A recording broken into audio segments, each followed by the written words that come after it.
Chapter 16. One of the hardest things to do as a spy, as a strategist, or even just as a person, is wait. I recall the ghost's lessons, making me sit for hours with a crossbow in my hand without my mind wandering, waiting for the perfect shot. So much of winning is waiting. The other part, though, is taking the shot when it comes, unleashing all that momentum. In my rooms again, I remind myself of that. I can't afford to be distracted. Tomorrow, I need to get Vivi and Oak from the mortal world, and I need to come up with either a scheme better than Maddox, or a way to make Maddox's scheme safer for Oak. I concentrate on what I am going to say to Vivi, instead of thinking of Cardan. I do not want to consider what happened between us. I do not want to think about the way his muscles moved, or how his skin felt, or the soft gasping sounds he made, or the slide of his mouth against mine. I definitely don't want to think about how hard I had to bite my own lip to keep quiet, or how obvious it was that I'd never done any of the things we did, no less the things we didn't do. Every time I think of any of it, I shove the memory away as fiercely as possible. I shove it along with the enormous vulnerability I feel, the sensation of being exposed down to my raw nerves. I do not know how I will face Cardan again without behaving like a fool. If I cannot attack the problem of the Undersea, and I cannot attack the problem of Cardan, then perhaps I can take care of something else. It is a relief to don a suit of dark fabric and high leather boots, to holster blades at my wrists and calves. It is a relief to do something physical, heading through the woods and then slide-footing my way into a poorly guarded house. When one of the residents comes in, my knife is at his throat faster than he can speak. "Look," I say sweetly, "are you surprised?"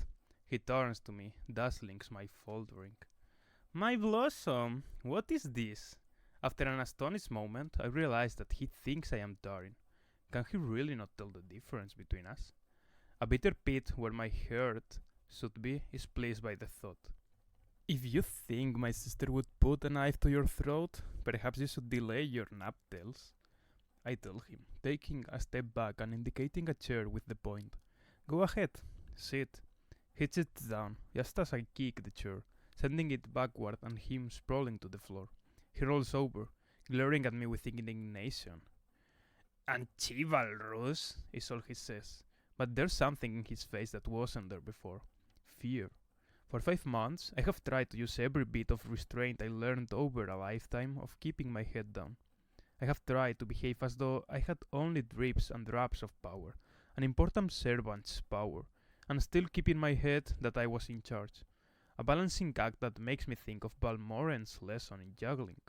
I have allowed the Locke situation to get out of hand. I place my foot on his chest, pressing down a little to remind him that if I kicked hard, it would shatter bone.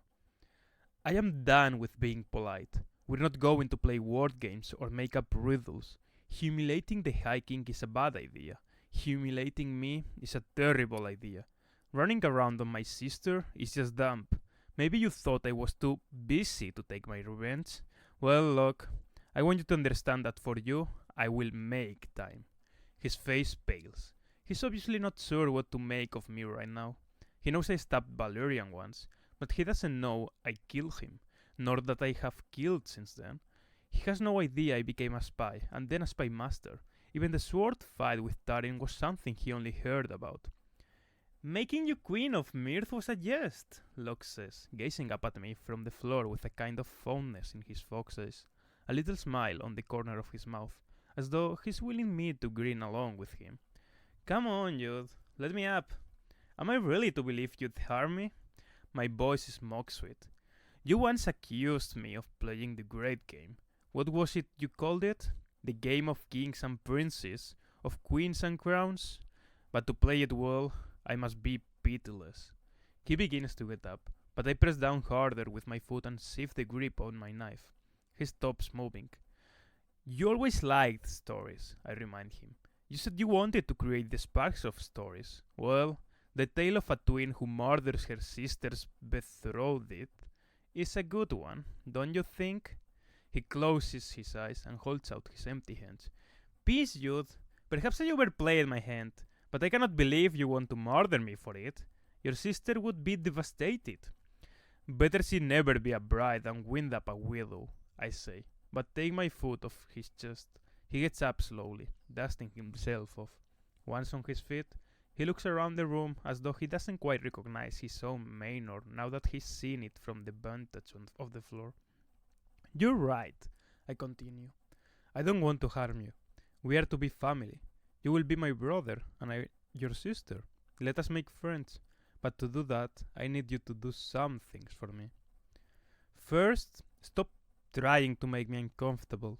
Stop trying to turn me into a character in one of your dramas. Pick another target to weave stories around. Second, whatever your issue is with Gordon, whatever pushed you to make such a meal of toying with him, whatever made you think it was fun to steal his lover and then throw her over for a mortal girl, as though you wanted him to know the thing dearest to him was worth nothing to you, let it go. Whatever made you decide to make me Queen of Mirth to torment him with the feelings you suspected he had, leave off. He's the High King, and it's too dangerous. Dangerous, he says, but fun. I don't smile. Humiliate the king before the court, and the courtiers will spread rumors, and his subjects will forget to be afraid. Soon, the lesser courts will think they can go against him. Locke tries to ride the broken chair, leaning it against a nearby table. When it becomes clear it will no longer stand on its own. Oh, fine. You're angry with me. But think. You might be Cardan Senescal, and you've obviously fascinated him with your hips and lips and warm mortal skin. But I know that in your heart, whatever he has promised you, you still hate him. You'd love to see him brought low in front of his entire court. Why, if you hadn't been dressed in rags and been laughed at, you'd probably have forgiven me for every wrongdoing I've ever committed against you, just for engineering that. You're wrong, I say. He smiles. Liar. Even if I did like it, I say, it must end. He seems to be evaluating how serious I am, and of what I am capable. I am sure he's seeing the girl he brought home, the one he kissed and tricked.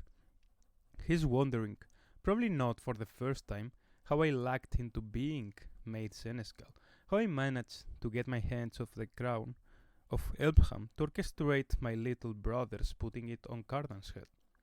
The last thing is this, I say. You're going to keep faith with Tarin. Once you're wed, if you want to take other lovers, she better be with you when you do it, and she better be into it. If it's not fun for everyone, it's not happening. He stares at me blankly. Are you accusing me of not caring for your sister? He asks. If I truly believed you didn't care for Tarin, we wouldn't be having this conversation. He gives a long sigh. Because you'd murder me? If you're playing with Tarin, Madoc will murder you. I won't even get a chance. I sheath my knife and head toward the door.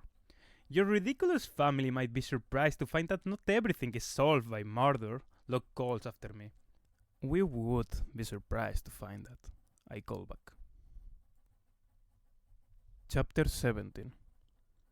In the 5 months that Vivi and Oak have been gone, I have visited the mortal world only twice. Once to help them set up their apartment, and the second time for a wine party Heather threw for Vivi's birthday.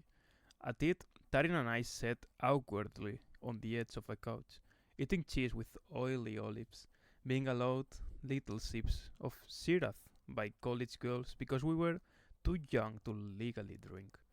My nerves were on edge the whole night, wondering what trouble was happening in my absence. Madoc had sent Vivi a present, and Tarin had faithfully carried it across the sea, a golden dish of salt that never emptied. Turn it over, and it's full again. I found it to be a nervous-making present, but Heather had only laughed, as though it was some kind of novelty with a trick bottom. She didn't believe in magic. How Heather was going to react to Tarin's wedding was anyone's guess. All I hoped was that Vivienne had warned her about at least some of what was going to happen. Otherwise, the news that mermaids were real was going to come along with the news that mermaids were out to get us. I didn't think all at once was the ideal way to hear any of that news. After midnight, the Roach and I go across the sea, in a boat made of river rushes and breath. We carry a cargo of mortals who have been tunneling out new rooms in the Court of Shadows, taken from their beds just after dusk. They will be returned just before dawn. When they wake, they will find gold coins scattered in their seats and filling their pockets. Not fairy gold, which blows away like dandelion puffs of leaves and stones, but real gold, a month's wages for a single stolen night. You might think I am heartless to allow this, no less order it. Maybe I am. But they made a bargain, even if they didn't understand with whom they were making it. And I can promise that besides the gold, all they are left with in the morning is exhaustion. They will not remember their journey to Elfham, and we will not take them twice. On the trip over, they sit quietly on the boat, lost in dreams as the swells of the sea and the wind propel us whitherward. Overhead, Snapdragon keeps pace, looking for trouble. I gaze at the waves and think of Nicasia. Imagine webbed hands on the sides of the vessel. Imagine seafolk clawing their way aboard. You can fight the sea, Locke said. I hope he's wrong. Near the shore, I climb out, stepping into the soak of icy water at my calves and black rocks under my feet. Then clamber over them, leaving the boat to come apart as the road's magic fades from it. Snapdragon heads off to the east to scout for future workers. The roads and I put each mortal to bed. Occasionally, beside a sleeping lover, we take care not to wake as we ply them with gold. I feel like a fairy in a story, slide-footing my way through homes, able to drink the cream of the milk or put knots in a child's hair. This is usually a lonely business, the road says when we're finished. Your company was a pleasure. There's hours yet between dawn and waking. Come sup with me. It's true that it's still too early to pick up Vivian, Heather, and Oak. It's also true that I am hungry. I have a tendency, these days, to put off eating until I am ravenous. I feel a little like a snake, either starved or swallowing a mouse whole. Okay, the road suggests we go to a dinner. I do not tell him I've never been to one. Instead, I follow him through the woods. We come out near a highway. Across the road rests a building, brightly lit and shiny with chrome. Beside it is a sign proclaiming it to be open 24 hours, and the parking lot is enormous, big enough even for several trucks already parked there. This early in the morning, there is barely any traffic, and we are able to cross the highway easily. Inside, I slide obediently into the booth he chooses. He snaps his fingers, and the little box beside our table springs to life, blaring music. I flinch, surprised, and he laughs. A waitress comes by the table, a pen with a thoroughly chewed cap stuck behind her ear, like in the movies. Something to drink? She says, the words running together so that it takes a moment to understand she's asked a question. Coffee, the road says, black as the eyes of the High King of Elfham. The waitress just stares at him for a long blink, then scratches something on her pad and turns to me. Same, I say, not sure what else they have. When she's gone, I open the menu and look at the pictures. It turns out they have everything. Piles of food, chicken wings, bright and gleaming with glaze beside little pots of white sauce, a pile of chopped potatoes, fried to a turn, topped with crispy sausages and bubbling eggs, wheat cakes larger than my spread hand, buttered and glistening with syrup. Did you know, the roach inquires, your people once believed the fall came and took the wholesomeness out of mortal food? Did they? I ask with a grin. He shrugs. Some tricks may be lost to time, but I grant the mortal food does possess a great deal of substance. The waitress comes back with hot coffees, and I warm my hands on the cup while the roach orders fried pickles and buffalo wings, a burger, and a milkshake. I order an omelette with mushrooms and something called pepper jack cheese. We sit in silence for a time.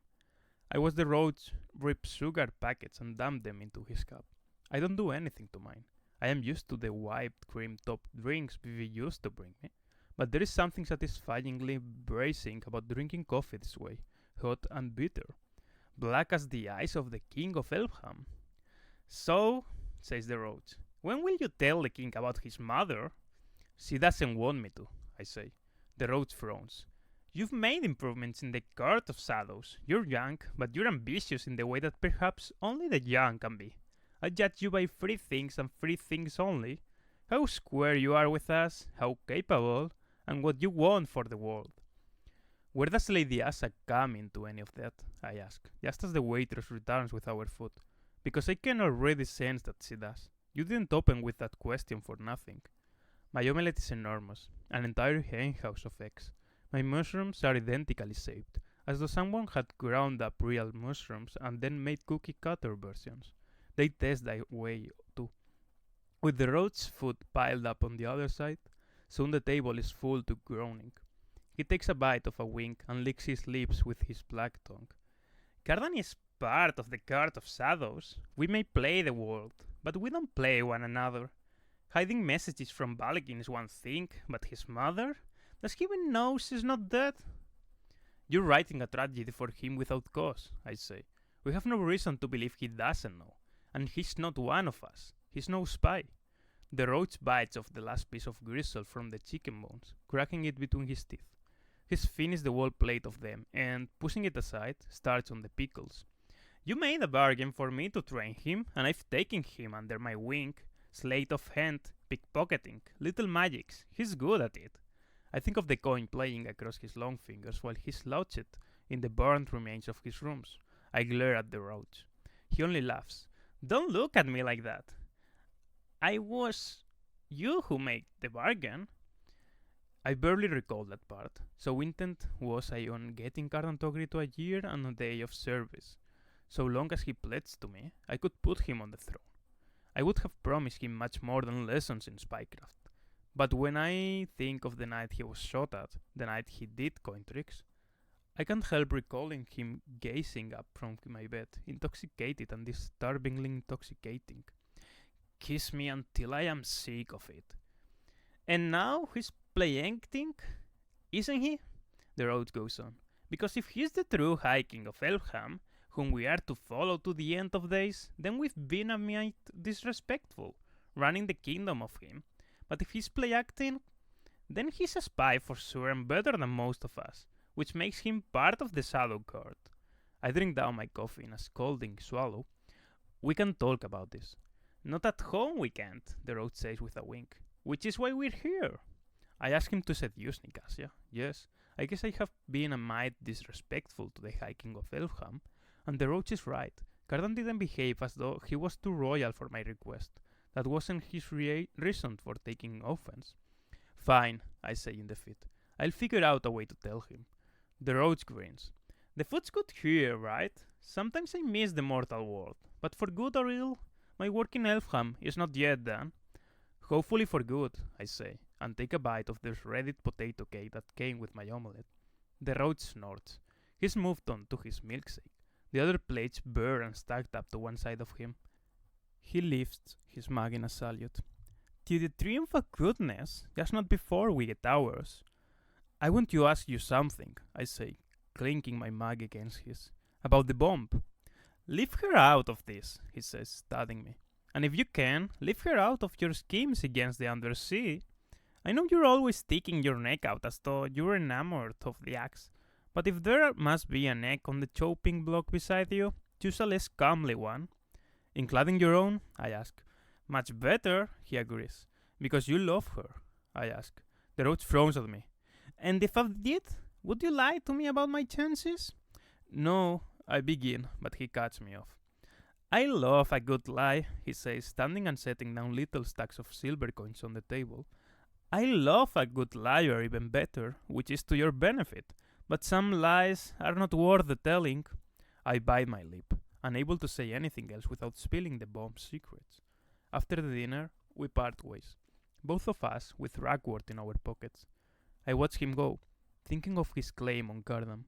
I had been trying so hard not to think of him as the rightful High King of Elfham that I had entirely missed asking myself whether he considered himself to be High King, and, if he didn't, whether that meant he thought of himself as one of my spies instead. I make my way to my sister's apartment. Though in the past I've donned mortal clothing to walk around the mall and tried to behave in such a way as would be above suspicion, it turns out that arriving in Maine in a doublet and riding boots draws a few stares but no fear that I have come from another world. Perhaps I am part of a medieval festival, a girl suggests as I pass her. She went to one a few years ago and enjoyed it just very much. She had a large turkey leg and dried meat for the first time. It goes to your head, I tell her. She agrees. An elderly man with a newspaper remarks that I must be doing Shakespeare in the park. A few loads on some steps call out to me that Halloween is in October. The folk doubtlessly learned this lesson long ago. They do not need to deceive humans. Humans will deceive themselves. It is with this fresh in my mind that I cross a lawn full of dandelions, go up the steps to my sister's door, and knock. Heather opens it.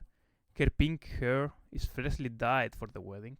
For a moment, she looks taken aback, probably by my outfit, and then smiles, opening the door wide.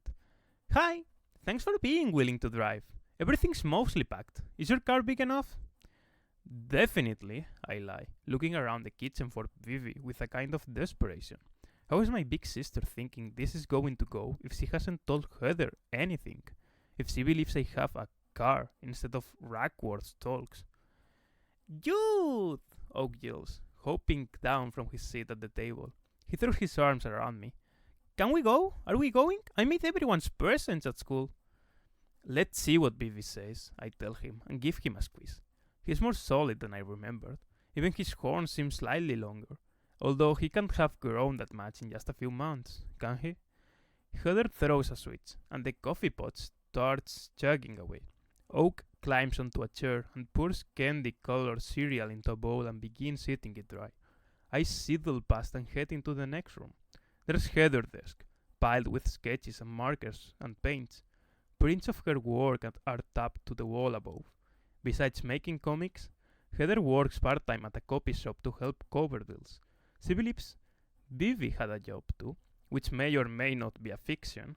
There are jobs for the folk in the mortal world, just not the sort of jobs one tells one's human girlfriend about, especially if one has conveniently never mentioned one isn't human. The furniture is a collection of stuffs from garage sales, salvage places, and the side of the road. Covering the walls are old plates with funny big-eyed animals, cross stitches with ominous phrases, and Heather's collection of these commemorabilia, more of her art, and Oak's crayon drawings. In one, Vivian, Heather, and Oak are together, rendered as he sees them. Heather's brown skin and pink hair, Vivi's pale skin and cat eyes, Oak's horns. I bet Heather thinks it's adorable how Oak made himself and Vivi into monsters. I bet she thinks it's a sign of his creativity. This is going to suck. I am prepared for Heather to yell at my sister. Vivi more than deserves it, but I don't want Heather to hurt Oak's feelings. I find Vivi in her bedroom, still packing. It is small by comparison to the rooms we grew up in, and much less tidy than the rest of the apartment. Her clothes are everywhere. Scarves are draped over the headboard, bangles threaded on the pole of the footboard, shoes peeking out from underneath the bed. I sit down on the mattress. Where does Heather think she's going today? Vivi gives me a big grin. You got my message. Looks like it's possible to enchant birds to do useful things after all. You don't need me, I remind her. You're perfectly capable of making all the Rackworth horses you could ever need. Something I can do. Heather believes we are attending the wedding of my sister Taryn, which we are, on an island off the coast of Maine, which we also are. See? Not a single lie was told. I begin to understand why I was roped in. And when she wanted to drive, you said your sister would come pick you up. Well, she assumed there would be a ferry, and I could hardly agree or disagree with that, Vivi says with the breezy honesty that I've always liked and also been exasperated with. And now you're going to have to tell the truthier truth, I say. Or I have a proposal. Don't. Keep putting it off. Don't come to the wedding. Maddox said you'd say that, she tells me, frowning.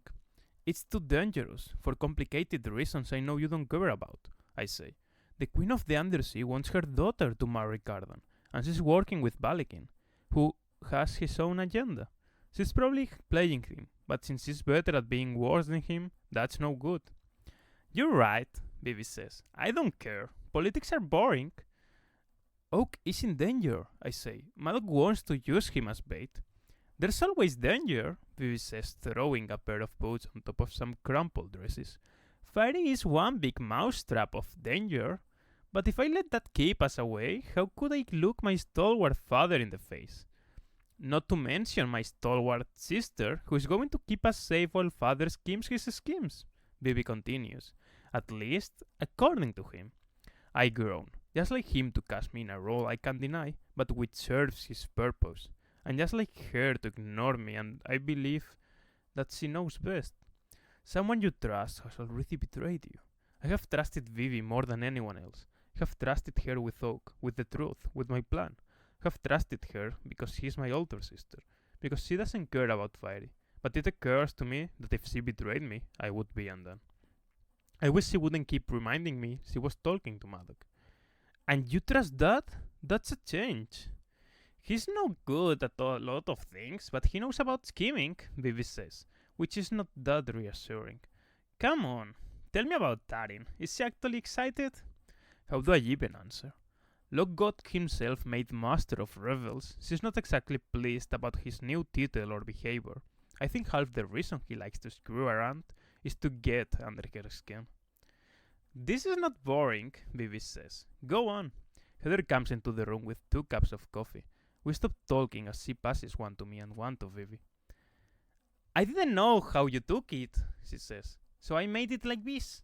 I take a sip, it's very sweet. I've already had plenty of coffee this morning, but I drink some more anyway. Black as the eyes of the High King of Elmham. Heather leans against the door. You done packing?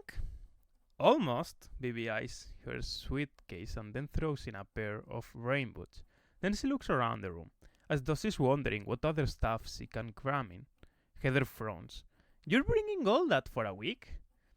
It's just the top layer that's clothes, Vivi says. Underneath, it's mostly stuff for Tarin that's hard to get on the island. Do you think what I'm planning on wearing will be okay? I can understand why Heather is worried, since she's never met my family. She believes our dad is strict. She has no idea. Sure, Vivi says, and then looks at me. It's a hot silver dress. Wear anything you want, really, I tell Heather, thinking of how gowns and rags and nakedness are all acceptable in Fairy. She's about to have much bigger problems. Hurry up, we don't want to get stuck in traffic, Heather says, and goes out again. In the other room, I hear her talking to Oak, asking him if he wants some milk. So, Vivi says, you were saying? I let out a long sigh and gesture with my coffee cup toward the door, bugging out my eyes. Vivi shakes her head. Come on, you won't be able to tell me any of this once we're there. You know already, I say. Locke is going to make Tarin unhappy, but she doesn't want to hear that, and she especially doesn't want to hear it from me. You did once have a sword fight over him, Vivi points out. Exactly, I say. I'm not objective, or I don't seem objective. You know what I wonder about, though, she says, closing her suitcase and sitting on it to squeeze it down. She looks up at me with her cat eyes, twin to Maddox. You've manipulated the High King of Fairy into obeying you, but you can't find a way to manipulate one yerk into keeping our sister happy? Not fair, I want to say. Practically the last thing I did before I came here was threaten Locke, ordering him not to mess with Tarin after they got married, or else. Still, her words rankle. It's not that simple. She sighs. I guess nothing ever is.